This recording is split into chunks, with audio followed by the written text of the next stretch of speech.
Kai tak memilih.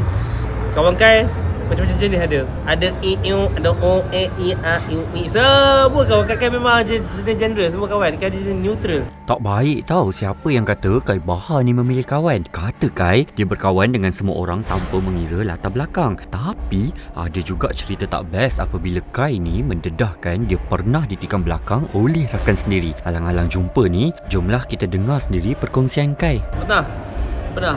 Tak kisahlah kawan ke partner kita bukan okey. Dia cerita di sini tau. Apa yang Kai cakap kan, apa yang Kai boleh katakan benda ni kan tak mau nak blame sesiapa saja.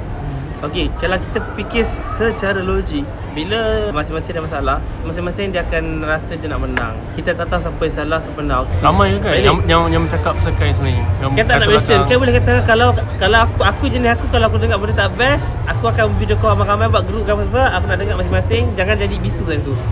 Tiba-tiba kau nak jadi bisu, tiba-tiba kau cakap ini, aku tak nak benda tu macam tu kan. Saya jenis straight. Once kalau ada orang nak buka cerita, saya ni jenis tak suka kalau tiba-tiba dengar Kai ada orang mengutuk kau aku jujur aku cakap. Aku kalau aku marah, aku marah. Aku cakap marah bila aku dah marah macam-macam benda aku keluar. Jujur aku cakap. And bila aku marah aku kedirect depan orang tu. Aku tak ada nak cakap-cakap belakang semua kan. So kesimpulannya, nak berkawan tu orang kata berpada-pada. Nak percaya tu pun berpada-pada. Jangan terlalu oversharing. Kalau kita rasa macam kita pun tak confident nak oversharing kepada siapa. Macam Kai ni pun Kai dah rasa tahap trauma Kai sekarang ni. Kai even kawan baik sendiri pun tak kisah mana-mana pun Kai sekarang dah tak nak cerita siapa. Kai just sekarang ni Kai ada family.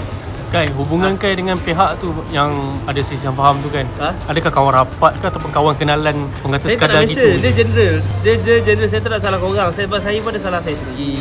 Apa pun jangan saya masalah dengan orang tu je. Masa tu belum masalah Kai dengan pihak. Bagi Kai tak ada salah apa-apa. Kai tak nak Kai tak anggap benda ni adalah satu masalah dalam hidup Kai.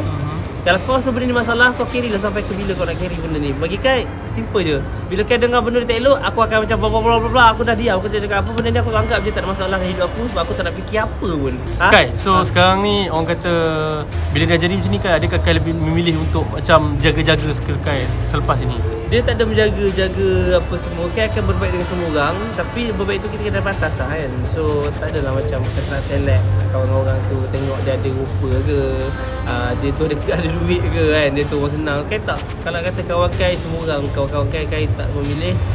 Kawan Kai macam-macam jenis ada. Ada ada o, i, a, i. Semua kawan Kai memang jenis genre. Semua kawan Kai jenis neutral. Kai kawan dengan semua orang. Walaupun orang tu buruk baik dia kita tak tahu isi hati dia macam mana kan. Itu perangai sikap peribadi dia. Tapi Kai kawan dengan semua orang. Kai tak select. Dia risau. Yang penting kita jaga batas kita tu je. Apa Kai boleh katakan sekarang ni last word.